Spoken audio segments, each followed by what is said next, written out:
आप देख सकते हैं ये जो पीड़ित लोग खड़े हुए हैं ये अंबुजा कंपनी के वर्कर है और जिनके साथ में बहुत बड़ा फ्रॉड किया गया है। एक बैंक मैनेजर के द्वारा जो HDFC बैंक के मैनेजर अपने आप को बोलते थे उनके द्वारा इन लोगों के साथ शोषण किया गया है और इनके साथ में इतना तगड़ा फ्रॉड किया गया है कि इन लोगों के नाम पर किसी के नाम पर 5 लाख, किसी के नाम पर 2 लाख, किसी के नाम पर 10 लाख रुपए लेकर वो फ्रॉड करके इन लोगों के साथ में फरार हो गया।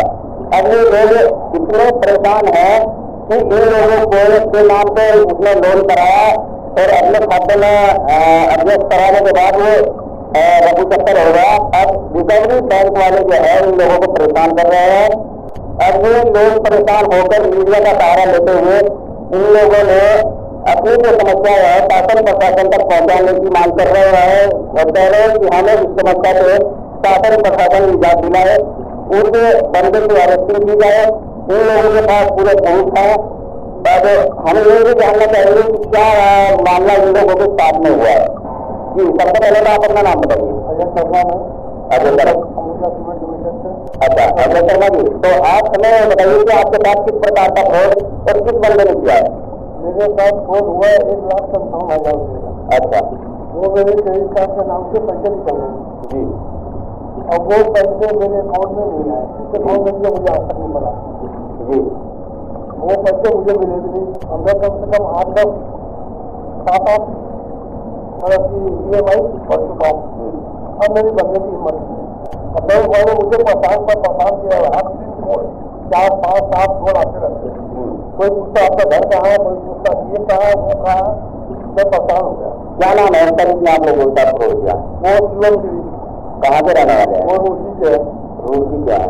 तो लगभग कितना समय हुआ है आपने? मेरा हो गया 10-8 बजे 8 बजे नहीं हो मतलब कि चलो बात 1 साल और ऊपर हो गया। तो आपने कहीं शासन प्रशासन की जो अधिकारी है पुलिस वगैरह यहाँ पे FIR दर्ज कराई इसके खिलाफ? पहले तो हमें गुमराह किया गया क्या भगवानपुर जाओ, चौकी जाओ और चौकी जाओ, कहीं सुनवाई नहीं हुई।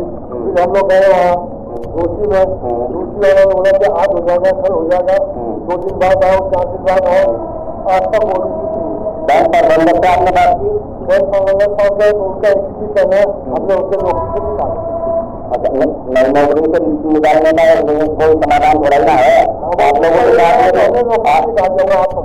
अच्छा, हमारी कोई वहाँ नहीं सुनाई। और आप क्या चाहते हैं? हम ये कहते हैं कि हम लोग गरीब आदमी है, हमारा पैसा मिल जाए, बैंक वाला परेशान ना करे।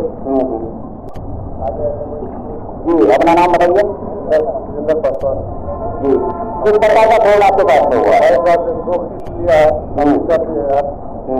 30,000 हमारा भरा है और 30,000 रुपया खर्च किया है। अच्छा, आपके बैंक में पैसा आया? नहीं, वो हमारा हम दिए का पैसा भरने के लिए है जो नहीं भरा। अब आप क्या चाहते हैं? मैं ये कह रहा हूँ मतलब आदमी लोग उनके उस चीज से आप निजात पाना चाह रहे हैं जो डिलीवरी वाले आपको परेशान कर रहे हैं। जी, अपना नाम बताइए। मेरा नाम दिनेश यादव हुआ जी। मेरे नाम पर 68,000 का लोन हो गया। मेरे को मालूम भी नहीं चला और मेरे अकाउंट में भी नहीं आया। उसके बाद में जब 2 महीना 3 महीना के बाद में मालूम चला इतना बैंक वाले परेशान किया कि मैं EMI भरते आ रहा था, अभी भी भरते आ रहा हूँ। अब मेरे पास में सुबह नहीं है, मेरे पास पैसा नहीं है, गरीब आदमी हम लोग घर पैसा करके लाना है इस कम्युनिटी से। मैं प्रशासन से आग्रह करूंगा कि जल्द से जल्द उसके ऊपर कार्रवाई हो और उसको गिरफ्तारी हो, नहीं तो कितने भी मजदूर को जनता को फंसाएगा। बहुत करोड़ आदमी है और 100% झूठ बोलता है। इसलिए मैं हर दिन से हाथ जोड़ करके दूसरी प्रशासन से विनती कर रहा हूँ, आग्रह कर रहा हूँ कि उस पर कार्रवाई हो, नहीं तो कितने मजदूर कितने जनता को अभी फंसाएगा। इसलिए उसको कार्रवाई होना चाहिए और मजदूर को जनता को बताना चाहती है और उसकी प्रशासन और एसपी साहब से किया रहा है तो उसको मैं कार्रवाई किया जाए। कुमार पांडे है जी। मेरे में 7,20,000 का पर्सनल लोन हुआ। पहले तो 4,80,000 किया था, जिसमें हमने बोला था उतना मेरे को नहीं चाहिए, 2 लाख चाहिए। बोला कोई नहीं मैनेज हो जाएगा, मैं उसको वापस कर दूंगा। उसने अपने अकाउंट में ट्रांसफर कर दिया। उसके बाद जब हम उसको रिकवरी में भरने के लिए कहने लगे तो बोला कर रहा हूँ कि बिना 1 साल के बाद नहीं होगा। 1 साल जब हुआ उसी में मेरे उसने टॉपअप ले लिया उस लोन पे, उसको 7,20,000 कर दिया। बोला क्लियर होगा। जब हमारी अपडेट आया थे तो 19,000 काउंट हो, उसको बोला तो बोला कि अरे कोई गड़बड़ किसी और को करना था या आपसे हो गया, तो कोई 1 साल के बाद उसको मैं क्लियर कर दूंगा। फिर 1 साल हो गया। उसके बाद मैं लोन भर रहा हूँ ना, कुछ भी करेंगे हमारे जब तक रहा तो भी नहीं मिला, वो भी उसने टाटा एनर्जी में फिक्स कर दिया। बोला कि पैसे आगे नहीं आएंगे, 1 साल के बाद आएंगे। 1 साल जब पूरा हुआ टाटा एनर्जी में जब फोन किया तो कह रहे कि 5 साल के बाद पैसे निकलेंगे। अभी मैं कह रहा हूँ जितना मेरा पैसा है वो जमा करे और जो मेरा निकल रहा मेरे को दे, बाकी पैसा जो बैंक वाले वापस करे पैसे।